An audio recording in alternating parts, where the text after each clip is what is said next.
What's up, Zelda fans? This week we find out Link is unnameable in Breath of the Wild, we find out more about the game's timeline placement, and a more emotional Zelda in the game. I'm Amanda Van Heil with Zelda Universe, and you're watching Zelda News.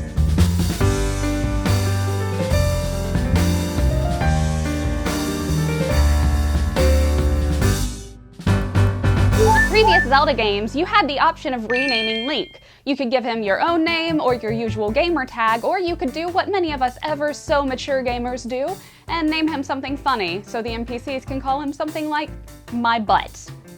This is not an option in Breath of the Wild because with the voice acting aspect, the characters refer to Link by name, and giving him a name other than Link would require the voice actors to record every name or, more likely, every inappropriate word imaginable.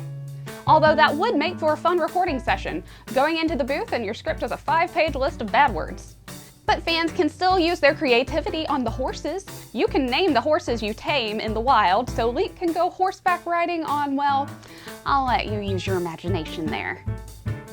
Aonuma has confirmed that Breath of the Wild takes place at some point after Ocarina of Time in the Zelda timeline. Now, which of the 3 timelines it follows after Ocarina has not been confirmed, but the game does have Koroks, which were in Wind Waker, and that game takes place on the hero is triumphant adult timeline. So Breath of the Wild could be on that timeline, or who knows, maybe there's a 4th timeline split. I wouldn't past Aonuma to do that, but according to Aonuma, the timeline doesn't dictate the story. Instead, the game includes little tidbits from previous games like the Temple of Time ruins for players to recognize and wonder how it's tied to the current story. When it comes to Breath of the Wild, a big topic of conversation for Aonuma is overhauling the typical Zelda conventions, and one of those is the character Zelda herself. In titles like Twilight Princess, Zelda is incredibly stoic and we don't really see a range of emotions for her. In the Breath of the Wild trailer, we see her sobbing in Link's arms, but that's just one instance of a more character-driven Zelda. According to Aonuma, there will be many more emotional scenes, saying, "Once you start playing Breath of the Wild, I want you to explore and see these different sides of Zelda, different emotions that she evokes."